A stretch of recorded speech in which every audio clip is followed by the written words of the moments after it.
Right, sorry about the delay while I got the pictures on the screen.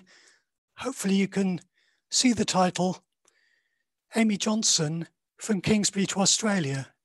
And through the magic of modern technology, I'm sitting here in Kingsbury giving the talk, and it can be received as far away as Australia. And I believe there may be somebody from Australia tuning in, so good evening to you. Now, Dorata has explained that my interest in Amy is mainly because I heard that she'd actually lived in Kingsbury for a time. And nobody seemed to know exactly where she'd lived. And it was in tracking down where she'd lived that I came across this story that I really wanted to share with you today. As with all of my talks, the basic story will be on the screen in words and pictures. So if you just watch the screen, see what's there, and I'll add extra bits and pieces as we go along. This was Amy as a girl. She was born in 1903. That just happens to be the same year that the Wright brothers made the very first powered flight in Kitty Hawk in the United States in December 1903. So it's very early days of aviation. Amy's father, as you can see on the screen, ran a fish merchant's business, and she got more education than a child of her age at that time would have done. Most children left school age 13 after just an elementary education and then went into work. Amy actually went to university at Sheffield. Now, Sheffield was a fairly young university. Now it's got well over 20,000 undergraduate students. In the 1920s, when Amy was there, it only had about 800 students, and surprisingly, about a quarter of those were women. She got her degree in 1925, and the expectation was that a woman getting a degree would become a teacher. She decided she didn't want to be a teacher, and so she went to a secretarial college in the summer of 1925, then worked as a shorthand typist for an accountant's firm in Hull before moving to London around February 1927, where she eventually got a job several months later as a secretary in a solicitor's firm in the city. It was when she was exploring London in the spring of 1928 that she visited Stag Lane Aerodrome. Now, this is a picture of the aerodrome in 1926 with the de Havilland aircraft factory. That's Stag Lane in the background with Holmesdale Avenue about, here, going up towards Burnt Oak at this end. De Havilland had been the designer for an aircraft company further down Stag Lane during the First World War, and when that closed down, he set up his own factory at this airfield, Stag Lane Aerodrome. Now, Amy spent some time watching the planes and went home knowing that she wanted to fly, but learning to fly wasn't that easy for her. De Havilland's had a flying school, but they charged £5 an hour for flying lessons. Amy's wages were £4 a week. The other side of the aerodrome was the London Aeroplane Club. You had to pay 3 guineas to join that, but their flying lessons were only 30 shillings. And that's the route she went down. She started flying lessons in September 1928.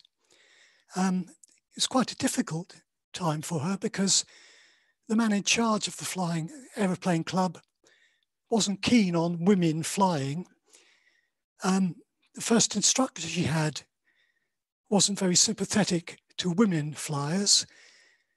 And then there was bad weather through the winter, but luckily she got a new instructor in the spring of 1929. She did her first solo flight, only about 5 minutes, in June 29, and got her private pilot's license the following month. But she wanted more than that. She wanted to actually be a commercial pilot. And to get that license, you had to have at least 100 flying hours under your belt. Amy decided that she had to give full time to her potential flying career. So she gave up her job, and with an allowance from her father to pay her way until she managed to make a career, which she did promise to repay and eventually did repay, she moved to a rented room in Roe Green, living with the Evans family. And this is a postcard of Roe Green at about that time, with old cottages dating back to Tudor times on one side of the road, and these thatched cottages just here at the corner. And this here is actually Stag Lane. Now, the house where she lived was called Old Ways, and that was the first clue I got from a book, but it didn't actually give the address. This is a picture of the next door cottage to the one she lived in, a wooden cottage with a thatched roof. Now, you may think this was as old as the Tudor cottages on the opposite corner, but in fact, it was only built in 1922 by an extraordinary architect from Kingsbury called Ernest Trowbridge. Now, I was meant to give a talk about him at Kingsbury Library in June last year, and that will be the first talk I actually give back in Kingsbury Library whenever we can do that. So look out for Ernest Trowbridge, Kingsbury's extraordinary architect. Now, Amy worked unpaid at the London Aeroplane Club. She'd started going there after work about the time she got her pilot's license, just to watch the engineers at work. And the chief engineer, Jack Humphreys, I think this is him in the picture, could see that she was really interested. She wasn't just sort of hanger-on. The trouble was that the London Aeroplane Club had a rule that women weren't allowed in the hangars in case they distracted the engineers. Jack went to see the man in charge of the club and actually threatened to resign if Amy wasn't allowed to come and work unpaid to learn how to be an engineer. They got round this by deciding that she'd be known as Johnny, so effectively an honorary man. And there's a couple of pictures of her working at the London Aeroplane Club in 1929 or early 1930. At first, she was just allowed to sweep the floor, then wash aeroplanes, but eventually she was able to actually get her hands on aeroplanes and aero engines. And by the end of the year, she was the first woman in this country to get her basic ground engineer's license. She actually went on to get the more detailed license the following March. Now, it was cold work in the hangars, concrete floors, very drafty. And by October, in a letter to her mother, she was saying that she'd had to go and buy several pairs of woolen knickers and woolen stockings to help her keep warm. And this is another letter from her mother, and it is the one that actually gave the clue to her full address, 10 Elmwood Crescent at Roe Green. Now, I was a bit puzzled when I read this letter. This was when I found in the book that the source of the information about where Amy lived at Always came from her letters in the RAF Museum archive at Hendon. So I was lucky enough to be able to go and see them. And they allowed me to have photocopies of some of the letters. And this is the start of one of them from January 1930, written to her mother. And I was a bit puzzled. Dearest what? I worked it out as Dearest Muth, M-U-T-H, which I think must have been a sort of private joke between them of an early spelling error when Amy was a girl, spelling mother M-U-T-H-E-R. The letter starts off, "You are a darling to pack me up such a tip-topping parcel. I came in from the aerodrome absolutely tired out, but the contents of the parcel bucked me up no end." Amy was working unpaid 6 days a week, starting at 8 a.m., working right through to the end of when the work was done. This is another part of the letter, and it's Amy trying to reassure her mother. She actually says, "I don't consider flying is dangerous if one takes reasonable care." And she then went on to say, "You may be sure I shall not take any unnecessary risks." Later on, she promised that "be careful" would always be her motto. But Amy wanted a career in flying. At one time, she thought that she might be a sales agent, run a dealership for selling de Havilland aeroplanes. But she soon realised that she hadn't got the capital to support that. So she wanted to be a pilot. Trouble was that no men seemed to take the idea of a woman pilot seriously. So she decided she had to do a stunt to prove that women could be good pilots. So when she was being interviewed by a newspaper journalist in January 1930, she told him that she was going to fly solo to Australia and hoped to beat Bert Hinkler's record for doing so. This does really seem to be a long shot, but elsewhere in this letter to her father, she did say that the work she was doing on all the aeroplanes and all the walking up and down Stag Lane, it was making her stronger, and that she'd need to be strong for the journey she was going to do to Australia. She started planning her trip in detail, and she knew that she'd have to navigate along the way. So she did a course in navigation. She bought maps, she applied for visas, and she tried to get sponsors. One sponsor she did get was Lillywhites, the sports outfitters at Piccadilly Circus. And they said that they'd make a flying suit for her. She thought, as she had contacts with journalists, that at least one of the newspapers would sponsor her trip. But while they were willing to publicise that she'd said that she would fly to Australia, none of them seemed to think that she would actually do it. So she couldn't get any sponsorship from them. So Amy had a chat with a chap called Sir Sefton Branca, who was very keen on promoting aviation, and she'd met him at meetings of the Royal Aeronautical Society, which she became a member of as a pilot and as an engineer. And he gave her an introduction to somebody who might be able to help. And this was a man, Lord Wakefield, although she wasn't actually able to meet him until mid-April. And he was a great help. He was the boss of Castrol Oil. You can actually see on the can, it's got his name, Wakefield, Castrol Oil.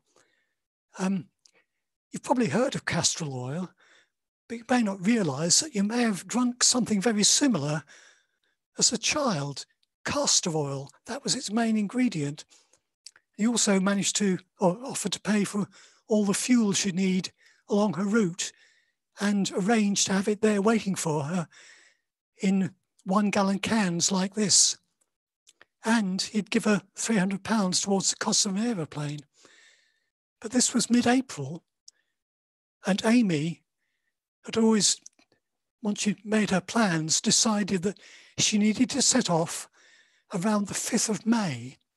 This would give her the longest daylight hours, because she could only fly in daylight, and it should also avoid the monsoon season in Southeast Asia that she had to fly through on her trip. But this mid-April, she still hadn't got a plane then, but she did manage to buy a second-hand Gypsy Moth aeroplane just 2 weeks before she was meant to set off. The advantage of this plane was that it had been used in Africa, and the second cockpit had been closed off and now contained a second fuel tank, which she would need for longer flights. Now, she named the plane Jason after her father's trademark because he had said that he would contribute up to £500 towards the cost of her flight, and £300 of that went towards the other half price of the aeroplane she bought. He also helped with the business arrangements for the flight. As you can see from this letter to her, or the start of this letter, talking about insurance, and then he'd ordered a parachute for her.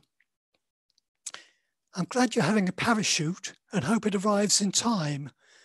Mother will also be very pleased. Of course, Mother was very nervous about Amy's plans to fly to Australia. And here's Amy at Croydon Airport on Monday the 5th of May. She and a number of other people had flown down from Kingsbury on the Sunday to be ready for an early start to her flight. She was hoping to take off at dawn, but the weather reports were fog over the English Channel, so it was only about 8 o'clock before she managed to take off. You can see here Amy with her parachute on, and one other advantage of having a parachute was it made her about 4 inches taller sitting in the cockpit. She was only 5'4", and so the extra height gave her a better view out of the cockpit. Now, it wasn't a straightforward takeoff. She actually had to abort the first takeoff because she found she couldn't get off the ground. She had to taxi back and get advice from Jack Humphreys. She'd never taken off in this plane with a full load of fuel before, but second time she was off and away. And take a look at these photographs, because these are the last pictures we have of her until about a week later. This was her route to Australia, to Darwin, and she reckoned that she could be faster than Hinkler because he'd flown down to Italy, then Malta, then North Africa, then up into Syria, and then further on. So she thought she could take at least a couple of days off of his flight. Because we've got no pictures of Amy for much of the way, I've used postcards or photographs from the time for these illustrations. And on the first leg, Amy flew to Vienna. It was about a 10-hour flight. Now, her previous longest flight had been 2 hours from Kingsbury to Hull. She had a very basic aeroplane, only about 4 instruments. The airspeed indicator and the top speed of her aeroplane was only about 90 miles an hour. She got an altimeter, an instrument that showed whether she was flying level. She'd got a compass, and the other thing was her fuel gauge. And because the fuel, part of the fuel was in a separate tank, no modern gadgets, she actually had to use a hand pump, a bit like a bicycle pump, fixed in the side of the cockpit to pump fuel from the spare tank into the main tank whenever the fuel gauge was showing the fuel level was dropping. And it needed 40 strokes of this pump to pump each gallon of fuel from one tank to the other. From Vienna, the next day, Amy flew on to Constantinople, seen here in this French postcard. It was actually renamed Istanbul that year.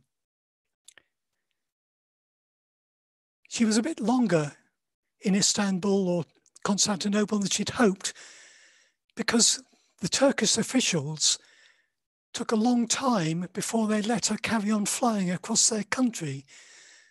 They suspected she might actually be a spy, but she did manage to persuade them she wasn't. She took off. She was further delayed by low cloud over the mountains between Turkey and Syria.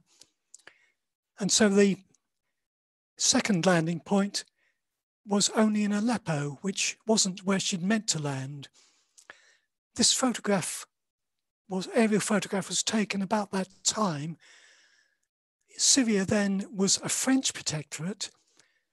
You can see some excavations inside the beautiful old citadel in Aleppo. It's a World Heritage Site. And the French archaeologists had uncovered the remains of a temple built at the time of Alexander the Great. Aleppo is one of the oldest cities in the world. And although the citadel, as far as I know, was not destroyed in the recent civil war, much of the rest of the old city of Aleppo around it was destroyed in shelling and bombing by Assad's forces and the Russians. Now, she actually dined that evening with French officers in Aleppo, but she was meant to be in Baghdad that day, and that's where she went the following day. Even then, she had to have an emergency landing in the desert and sit out a sandstorm for a couple of hours before she could finally reach an RAF station in Baghdad. She'd actually damaged the strut of one of her landing wheels in landing on and hitting a rock in the desert. Luckily, the RAF engineers restored that overnight for her. Again, she had dinner with, in this case, British RAF officers, and she mentioned that her flying suit was getting rather hot to fly in, rather hot and uncomfortable. So one of the RAF officers gave her a pair of his shorts to wear instead, and we will see those later.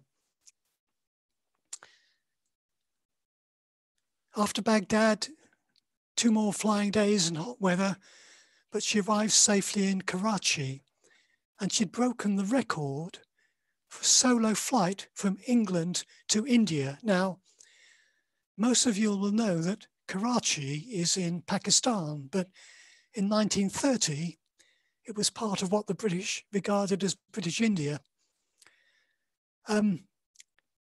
Breaking the record and the publicity about that actually made people in England finally take notice. And her father managed to enter into agreement with the Daily Mail for the exclusive rights to Amy's story for £2,000. Now, she carried on, meant to be at Allahabad the following day, but there were very strong headwinds, and she'd flown over an army base, British army base in Jhansi, realised that she wouldn't be able to get as far as Allahabad in daylight, so she turned back and landed on their parade ground. You can see in this picture, well, one of the things you can see on the aeroplane is a spare propeller that she'd had tied onto the side of the plane in Kingsbury before she set off just in case it was needed. And here we've got an army officer, British Army officer, turning the propeller to get the engine started before she took off again. And this time she did land at Allahabad to refuel, and then completed what was the next stage of the trip, following the River Ganges down to Calcutta. You can see the city again around 1930 in this aerial photograph. And here we see a better photograph of Amy in her shorts, or her RAF officer shorts, in this case with two Indian engineers doing the oil change on Jason. Most of the time, Amy did the oil change and service of the engine every night at the end of her flight.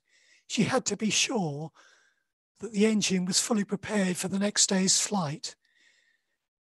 And over the course of her trip, she only averaged about 3 hours sleep every night because of all the extra work she had to do, checking over the aeroplane, refueling it, potentially 80 gallons of fuel out of 1 gallon oil cans, and generally getting ready for setting off early the next day to make the most of the daylight.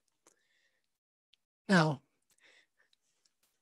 this picture is of a smiling Amy in Calcutta. A day later, we see a rather sadder picture. Amy had to make a forced landing in heavy rain on the one piece of open land she could see, because she couldn't find where she was meant to land in Rangoon. Looking at the picture, a very badly damaged plane, propeller smashed, the left wing of the plane written off. You can see that they'd taken the fabric off of the plane and draped it over the engine after she'd hit a goalpost and landed in a ditch. This should really have been the end of the flight, a gallant failure, apart from two things. One was Amy's determination, and the other was that the football pitch she'd landed on was at the Government Technical Institute in Rangoon. And with the help of the staff and from local people who helped to sew together spare fabric to repair the wings, the students and staff at the college that identified a similar local timber to the timber used for the wings of the aeroplane, and they'd built a new wing for one side of the aeroplane. The chemistry lab had, from a small can of what's called dope that she carried with her, the fluid they used to treat the canvas on the wings to make it fit for flying, they'd analysed that and recreated enough of this dope to paint the wings. And after just 2 days on the ground, she was back in the air again and flying on to Bangkok. It should have been just another one day's journey down to Singapore. But again, bad weather and what sounded like an engine problem, she decided she had to land, and the only place she saw to land about halfway down the Malay Peninsula that she was following was a beach at Singara. Now, she landed on the beach, but she couldn't take off from that. She had to take off along a narrow road that ran behind the beach. And the arrival of an aeroplane, particularly with a woman flying it, caused great excitement among local villagers. And by the time she came to take off, there were probably about 1,000 people crowded round to see what was going on. And she had to somehow get somebody who spoke English to persuade them to stand back from the sides of the road so that she could take off.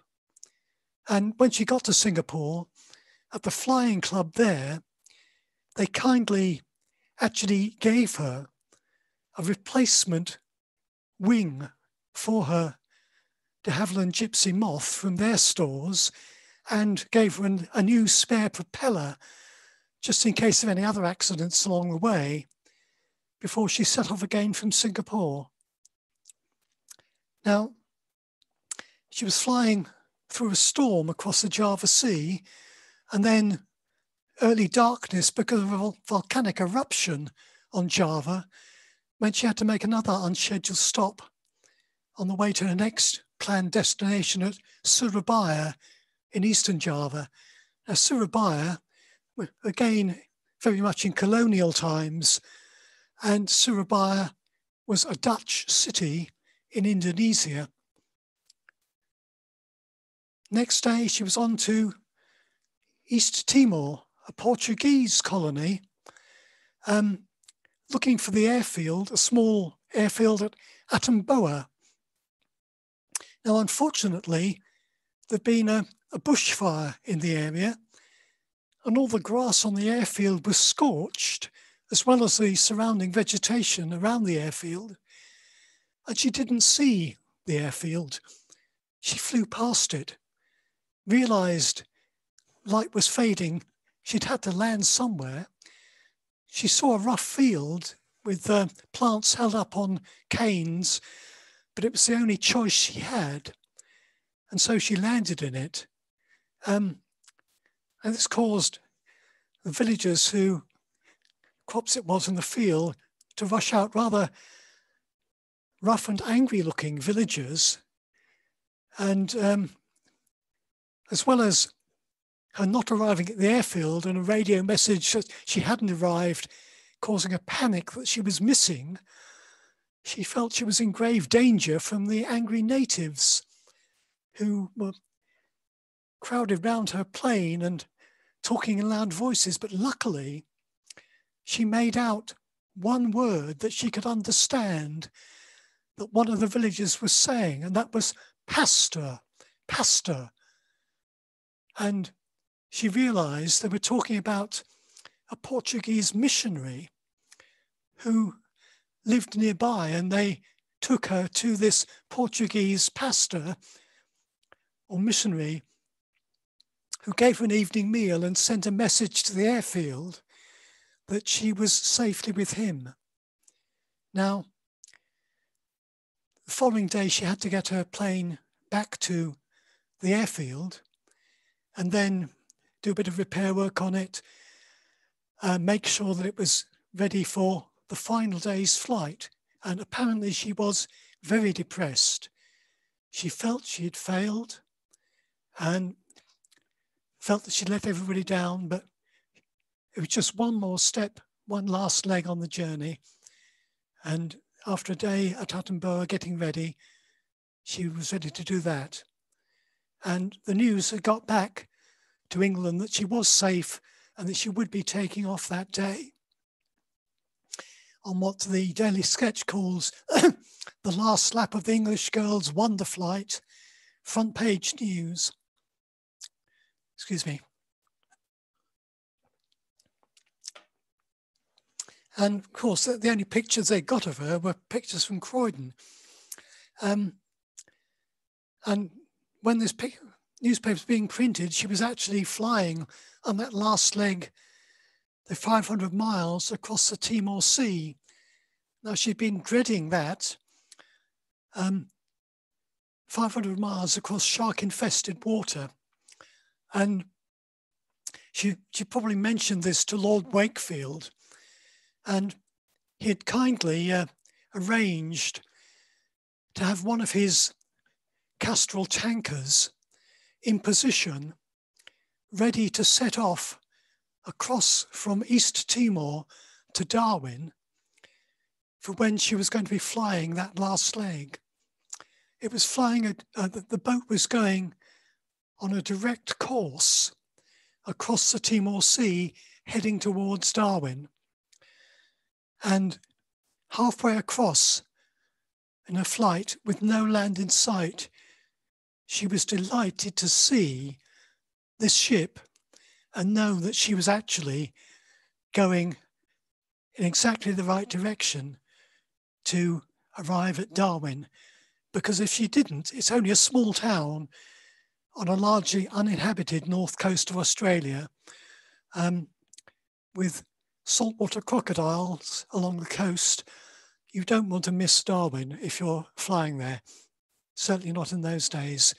I forgot to mention, she had no radio on the aeroplane.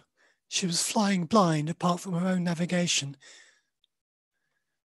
And she actually arrived at Darwin about 3:30 on the afternoon of 24th of May, after 19 and a half days. And here's a picture of her taken then, which really sums it up. She was really very exhausted, face was badly sunburned, and although she did allow them to take her to an evening dinner and dance in her honour, she did say, well, really she had to have an early night. But this young woman from Hull was now a world famous aviator and celebrity. She did a tour around Australia, visiting all main cities.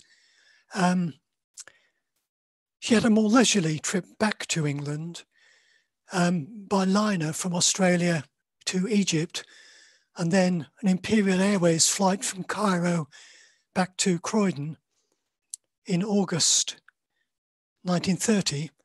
She arrived back and there was a crowd of about 200,000 people to welcome her back. And she'd also been given a CBE in King George V's birthday honours list. Amy didn't come back to live in Kingsbury after her flight.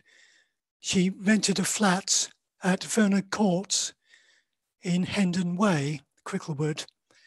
And this is one of her celebrity appearances in 1931. She was one of two celebrities at the opening of the speedboat racing season at the Welsh Harp Reservoir. And just by chance, the other celebrity was the actress Anna Neagle, who 10 years later starred in a film about Amy's life. Now, Amy made, as you can see, a number of long distance and record-breaking flights, and she'd actually married another famous flyer, Jim Mollison, in 1932, and some of these flights they did together. This was one that didn't end well. They ran out of fuel about 50 miles short of New York after 39 hours non-stop flight from Wales, and crash landed in a marsh on Long Island. They recovered and were treated as celebrities. This picture's them on a beach, Amy and Jim with Amelia Earhart and her husband on a beach in New Jersey. Together they flew in another air race to Australia in 1934 in one of the brand new de Havilland aeroplanes, and they broke the record for the flight to India, leading the race, but then had to give up.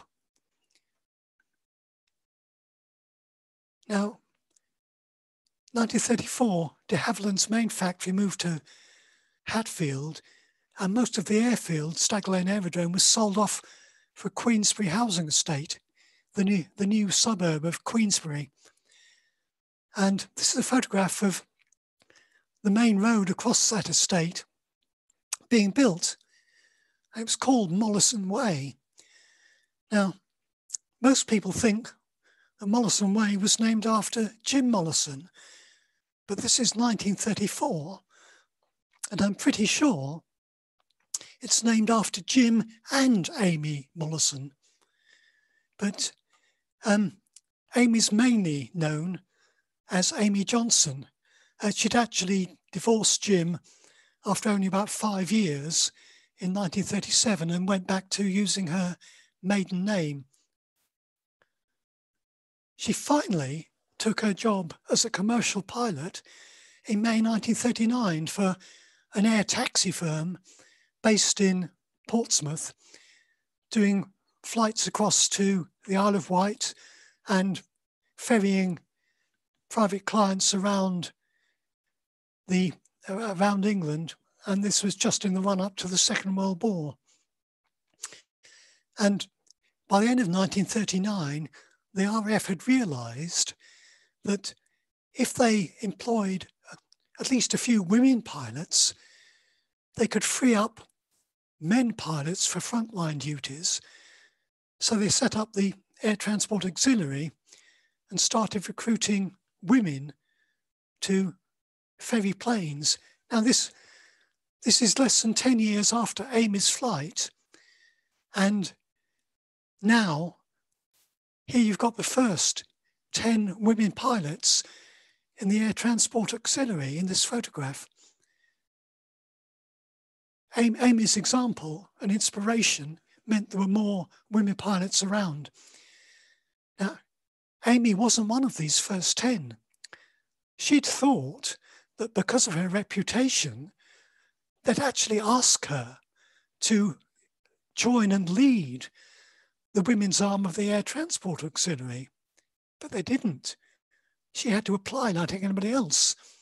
And her application was too late to get in the first 10, and she was only part of the second 10 women pilots who joined in May 1940. And it was on a flight to deliver a plane that unfortunately she died. She was due to deliver a plane from Prestwich in Glasgow down to Kidlington in Oxfordshire.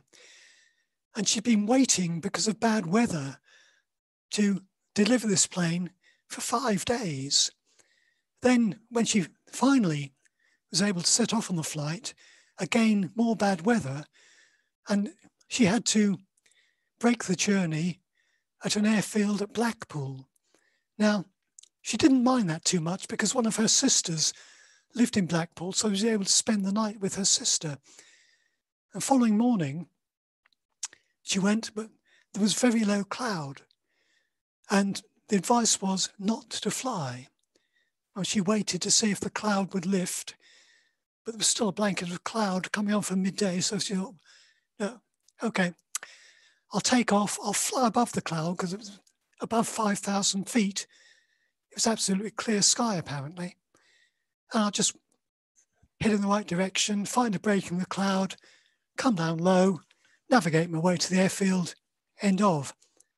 Unfortunately, there was no break in the cloud. She eventually bailed out over the Thames estuary, presumably when she ran out of fuel. Again, she was in a plane with no radio. It was due to be fitted at Kidlington. And she drowned in the Thames estuary just off Herne Bay. And this lovely statue of her was put up on the seafront at Herne Bay a few years ago by the Amy Johnson Project. Now, sadly, the house where Amy lived in Roe Green also had a tragic end. It was burnt down in a Guy Fawkes night fire. This was by then 3 Hay Lane in November 1964 after the fire. And now the flats at Kenwood Court at the bottom of Hay Lane and the corner with Stag Lane are on that site. Now, there are lots of details I haven't been able to tell you in this talk. And if you want more, there are books about Amy Johnson that you can borrow from libraries or buy online. The one I read and one I could really recommend was Amy Johnson, Queen of the Air by Midge Gillies. That was the one that gave me the clue that Oldways was the house in Kingsbury she'd lived in. But there are other books, including this one for youngsters and a very good picture book about Amy Johnson. And there's plenty of places with links to Amy Johnson's story that you can visit in the Stag Lane area of Kingsbury. These are just a few illustrations of those. And if you want to, you can go and see, once the museums are fully open again, Jason at the Science Museum. It's tucked away in their aviation gallery on the 3rd floor of a wing at the west of the museum, but it's well worth a visit.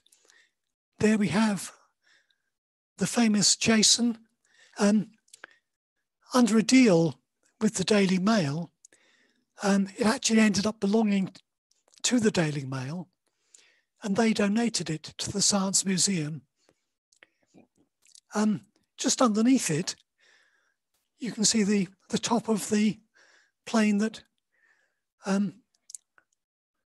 was used for the first transatlantic flight by, I've temporarily forgotten their names. I'm sure you'll know them yourself. Well, that's the end of the talk. As I say, I hope you've enjoyed it and that Amy's story will inspire you. It's inspired me to want to share it with you. It really shows what you can do with determination and hard work. I'm going to hand you back now to Durata, and I think we'll be able to share screens while I'll answer any questions you've given during this talk. So I'll stop